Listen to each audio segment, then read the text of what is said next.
Shalom Bapak Ibu Saudara yang dikasihi Tuhan. Seri pengajaran hari ini berjudul Menangkap Pesan Tuhan.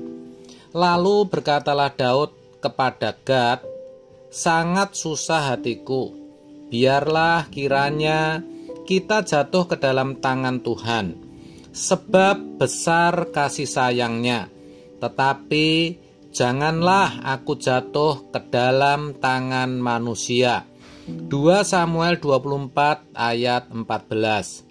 Saudara, ayat ini merupakan bagian dari kisah di mana Raja Daud memutuskan untuk menghitung jumlah rakyat Israel dan Yehuda, yang sebenarnya itu bukan kehendak daripada Allah. Sebaliknya merupakan sebuah tindakan dosa. Dalam kisah ini, Daud harus memilih antara 3 pilihan hukuman dari Tuhan karena tindakannya yang tidak patut. Saat itulah Daud mengungkapkan perasaannya kepada Gad dan berkata, "Aku sangat bingung, biarlah kita jatuh ke dalam tangan Tuhan. Sebab sangat besar kasih-Nya, tetapi janganlah aku jatuh ke dalam tangan manusia." Daud memilih untuk jatuh ke dalam tangan Tuhan yang penuh kasih daripada ke tangan manusia. Ini menunjukkan pengakuan Daud akan kebesaran Tuhan dan kasih-Nya dan kesadaran akan dosa yang telah dia lakukan, yaitu menghitung rakyat. Akhirnya Tuhan mengutus wabah atas Israel sebagai hukuman atas dosa Daud, dan banyak orang meninggal karena wabah itu. Daud menyesali perbuatannya dan memohon ampun kepada Tuhan. Saudara, kisah yang dialami Daud ini bisa menjadi gambaran hidup kita semua, di mana dalam hidup ini seringkali kita juga melakukan kesalahan dan akhirnya kita diperhadapkan dengan yang namanya masalah. Kadang masalah datang dengan berbagai cara, bisa akibat kesalahan kita sendiri maupun yang bukan akibat kesalahan kita. Jika karena kesalahan kita sendiri, biasanya kita akan lebih bisa menerima dan segera kita perbaiki. Namun, seringkali masalah datang bukan karena kendali kita, bukan karena kemauan kita, dan justru itulah yang lebih banyak dan lebih sering kita alami. Tetapi saudara, kita harus ingat bahwa setiap persoalan hidup sebenarnya membawa kita untuk selalu bergantung pada Tuhan. Bahkan seharusnya tidak hanya itu, dalam kondisi yang baik-baik saja dan aman-aman saja, kita pun harus dan tetap bergantung pada Tuhan. Apalagi kalau situasinya sulit.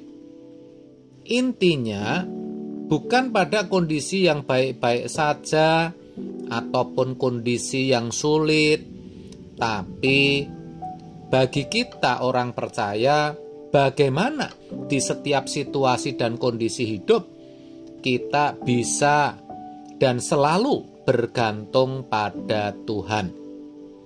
Dengan kata lain, kita memiliki irama hidup, kebiasaan hidup yang berpegang penuh dan utuh hanya kepada Tuhan.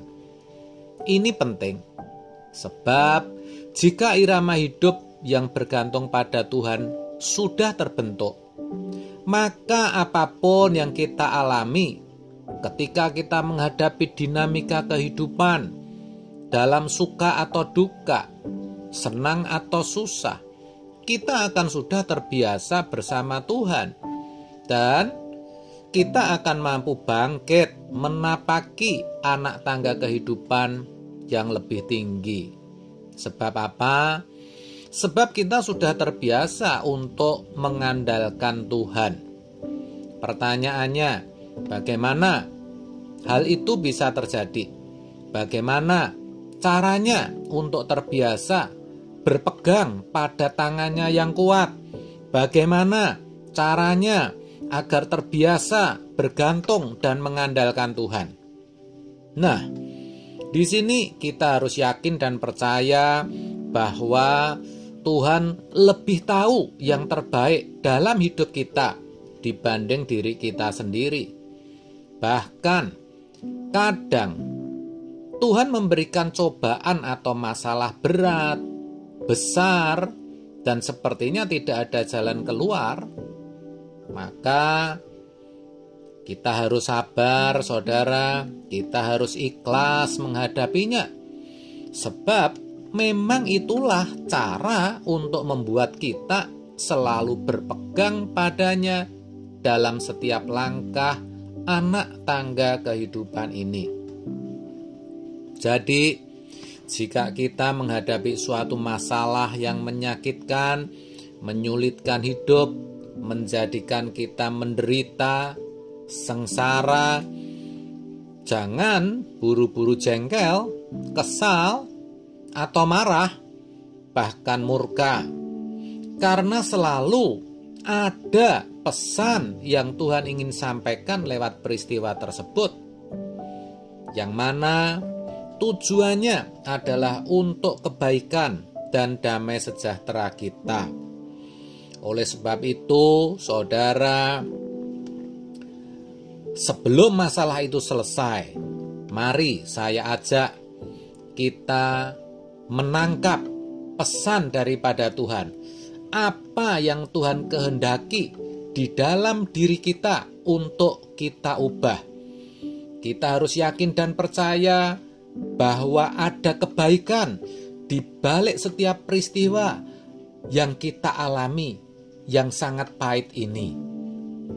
Supaya kita bisa memiliki karakter yang semakin serupa Yesus dan memiliki iman yang terus disempurnakan. Sekali lagi, saudara, kalau saat ini saudara sedang mengalami satu pergumulan yang berat, tetaplah bersemangat dalam hidup ini. Tangkap pesan Tuhan. Percayalah, saudara akan dimampukan dan damai sejahtera akan saudara alami.